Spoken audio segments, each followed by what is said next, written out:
Today me and Landon are out here on the Ohio River below a lock and dam. In the springtime, a lot of times fish will congregate below these locks and dams.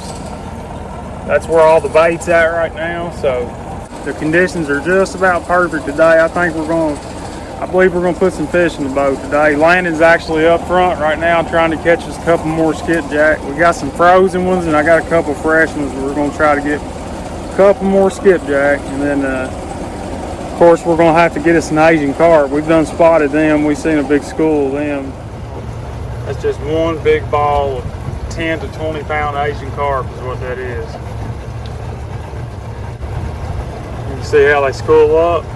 They're easy to catch, but be prepared to have a mess, a tangled up mess in your net, because they thrash and carry on. You got to have a good net or they'll just shred it.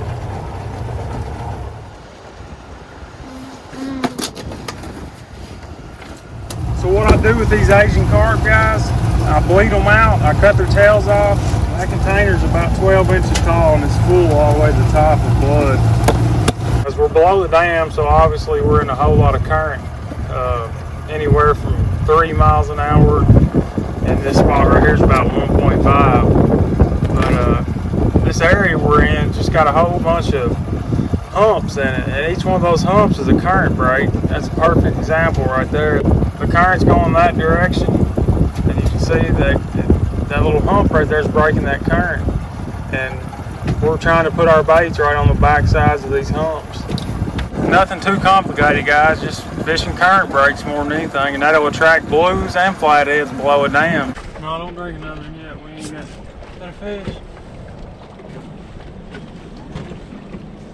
Well, I think that's a fish, Daddy. Can rock swim? Not a real big fish, but it's always nice when you have a takedown as soon as you get your rod in the water. A 5-pound blue cat.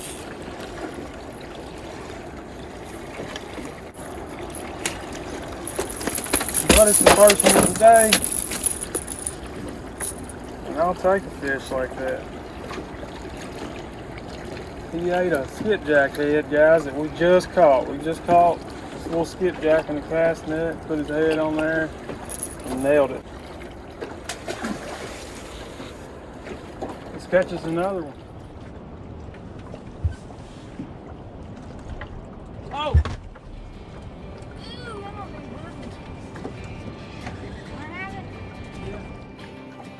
Taking more drag?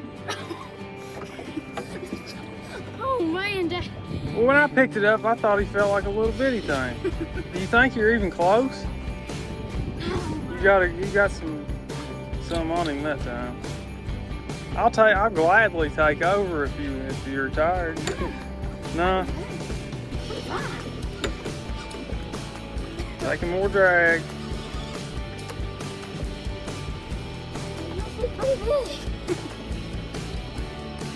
Oh, I see the leader. I see the swivel. What you got? It's a real nice. That's a flathead. Nice flathead. Bring him up in front of the net, and I'll let him fall right into the net in this current.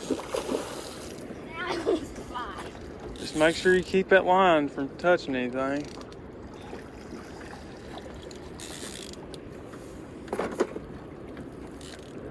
One more pull. Come on. Just let go of him now. Let him fall into the net. He swam right out. Current makes it tough. Quick. We got him now. Yes. That's the biggest flathead you ever caught, Landon. Well, I'm happy.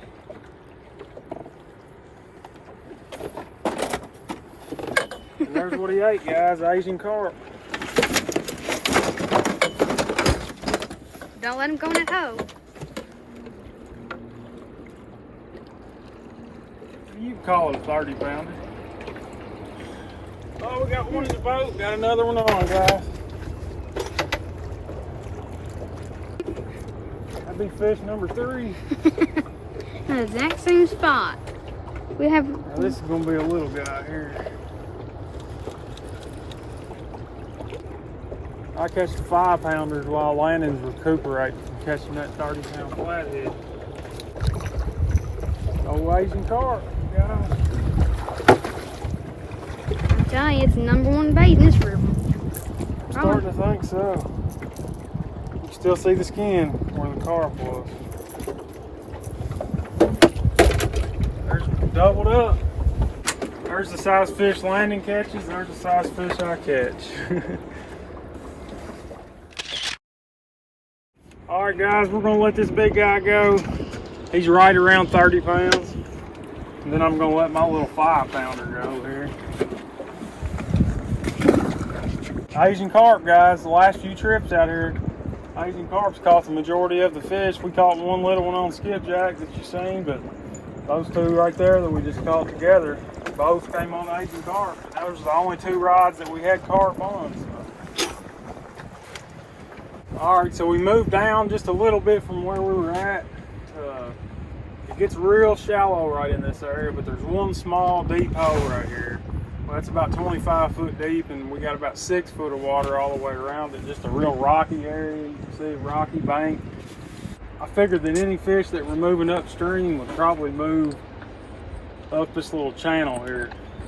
And we're just gonna put baits all the way around it. Got just a little bit of current in this spot.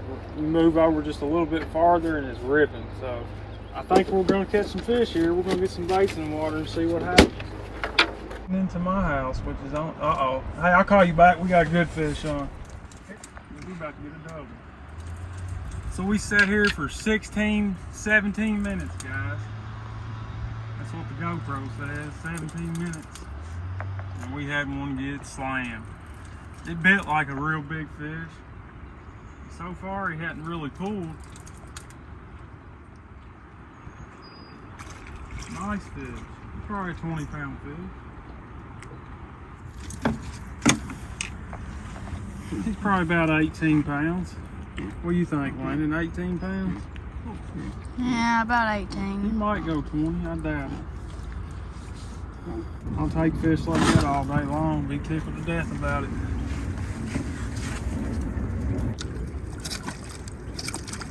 Great day.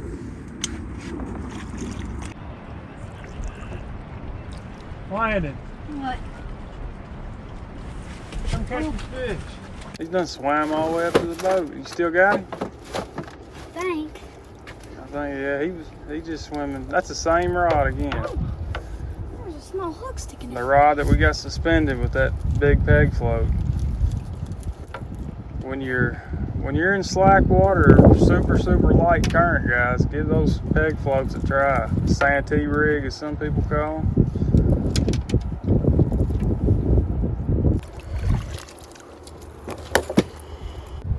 So I've been sitting in this spot for about 45 minutes. Caught 2 fish, and they've both been on this rig, this suspended rig, Santee rig, whatever you want to call it. So probably gonna be adding a float to one of these other rigs. That seems to be what's working. Chunk of Asian carp suspended up about 2 or 3 foot off the bottom. All the fish today except for one was caught on Asian carp. Never had a bite on shad. Caught one on a fresh skipjack head. So me and Landon were both tired and hungry, but it had been an incredible day on the water, guys. We caught probably close to 20 fish. I didn't keep count. Most of them were in the 5 to 10 pound range. We did catch several in the teens, with the highlight of the day being Landon's 30-pound flathead. So we decided to head home, get a good night's sleep, and come back in the morning and hit it hard again. Guys, me and Landon made it back out here. We didn't get here as early as I had hoped to. Had some things I had to get done. Had to get some food and stuff before we came back out here today. But we're gonna go do exactly what we were doing yesterday. And we'll give that 30 minutes or so. If that doesn't work, we might try some suspend fishing or something. But I threw my net last night on the way out of here, and I wish I'd have had the camera turned on. I caught 5 Asian carp in one throw in the cast net, and I also got a big skipjack in the cast net. And on our way in just now, I was casting around for some skipjack and I caught another one. So we've got plenty of skipjack today. We've got a whole tub of Asian carp.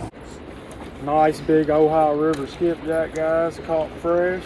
Caught it yesterday afternoon. We're gonna put out 3 pieces of skipjack. And we're gonna put out 3 pieces of Asian carp. We'll see which one does the best. I'll show you guys another trick here for anchor fishing in heavy current. We've got 8-ounce weights on, but no matter what size weight you use, eventually your outside rods are going to come in and meet your inside rods, and you're going to have a big tangled mess.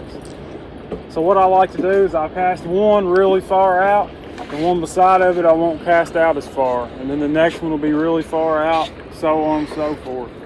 Just stagger your lines, that way as everything comes in you won't have a big tangled mess back there. As long as those baits are on the bottom, I'll still fish 6 rods, because that bait, you know, I'm going to cast this bait over here, it's going to end up probably behind the boat at some point, and that's another way to cover a lot more water. But I'll show you what I mean. We're going to put this one out pretty far, and this next one we're going to put out, we're not going to put it out as far.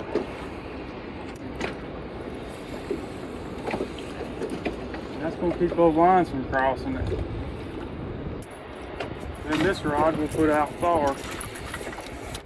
Try that sometimes, guys. If you're having problems with your lines crossing in this heavy current, it works.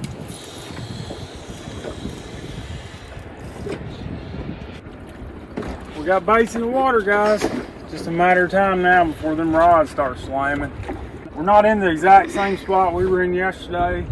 Yesterday we were more over in that area, but I looked at this spot on the way in this morning, and I found another little deep hole, about 30 foot of water with some shallow stuff all around it.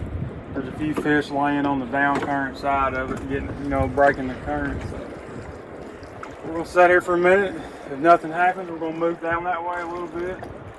And if we can't do it anchor fishing, we might go up closer to the dam and walk some baits behind the boat. We'll be right back with a fish, guys. It's designed to be on your hook. There's your fish, Landon. Drag coming off the roof. Big. You want him? I think that was on skipjack, if I'm not mistaken. We sat here for 13 minutes, guys. 13 minutes and 30 seconds, and we had a rod get, I mean, hammered. Drag just peeling off the reel. It doesn't matter how many times it happens, guys. There's just nothing like seeing that rod fold over. It's got to be the best feeling in the world. We're getting a bite on that red rod right there, the monster rod. Running that way quick.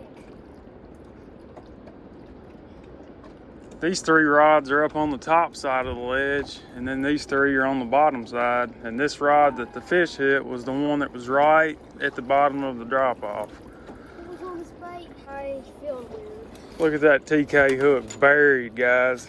Get you some of them. Can't beat these hooks right here, I'm telling you. Oh, nice fish. Great way to start the day, guys.